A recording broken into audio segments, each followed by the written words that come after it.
We were all cherry-cheeked anime fans at some point. Sadly, that time usually ends with a bang. It's time for bad anime shows to get what they finally deserve. No matter how many episodes or how bad it is, I'll prevail and beat them all.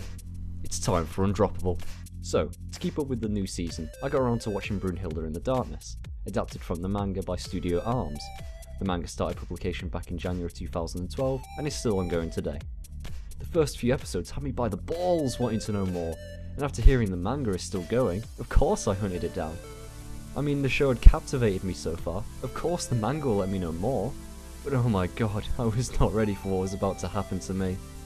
It took only a few days to catch up with the manga, but I would feel the effects for much longer. This series is written by Len Okamoto, the writer of Elfenlied, and is perhaps the worst kept secret ever, considering how close these two series mirror each other, and also mirror each other in a way that I'll get to soon.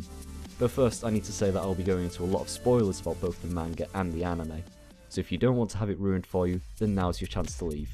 Don't worry, I'll wait. They gone? Good. Yeah, I don't need to ruin the anime, as it does it all itself. Arms have tried to turn the first great arc of the manga into a standalone anime, but in doing so they had to hack and cut a lot out of the story. And what are we left with? A shell of what once was a great story that still continues to enthrall me each month. For those fans of the anime, I have a question. Why does Kazumi love Ryota? Well, the part where she gets closer and truly shows her feelings for him, with it not just being simple lust for his dick, was cut for time, and is perhaps in my opinion the best mini-arc in the entire series. In this cut arc we also get to see more about Vingulf, as in the anime they only portrayed as generic evil, while in the manga they are fleshed out a lot more in this arc. They do keep in the tragic part of the story where Ryota finds out that Neko is in fact Kuroneko, but then forgets due to his untimely death and then resurrection. Which is brilliant, as now we know that she is the real Kuroneko, but he sadly has forgotten. We also get more about the alien egg. Yeah, remember that? Sure, they do use it at the end of the series, but it's not the same as what they use it for in the manga. But the biggest change is Hatsune.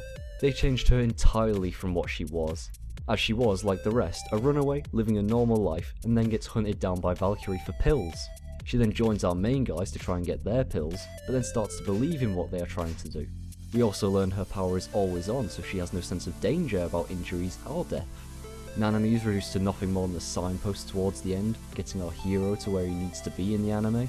The climax of this arc is also very different from how it is portrayed in the manga. In the anime, Katori ejects herself, while in the manga, Ryota rejects Katori. Him ejecting Katori is far more emotional, as everyone knows that he must now remember and always have that feeling in the back of his head that he is the one that had to kill her in order to save everyone. And it's something that he can never forget because his memory will not allow it. I can forgive adaptations for changing paths that they wouldn't be able to animate, or keep the same end but change the way they get there. But if you change too much, you get a complete and utter betrayal of the source material. I know, what was I expecting? Arms butcher everything they do. But why this show? If they had done up to the part in the manga that wasn't the fight with Valkyrie, but say, the part they fucking cut, they could have left on a cliffhanger and a brilliant setup for another 12 or 13 episode series, where they could build up and have the fight with Valkyrie. Would that not have been better and also have made them more money, rather than this mess that they ended up with? This is an utter betrayal, and any fan of the manga should steer clear of this mess, and I implore anyone that watched the anime, go read the manga.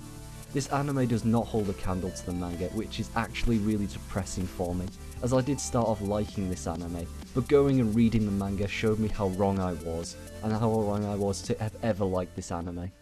I'm not angry at this anime, I'm just disappointed in what it could have been.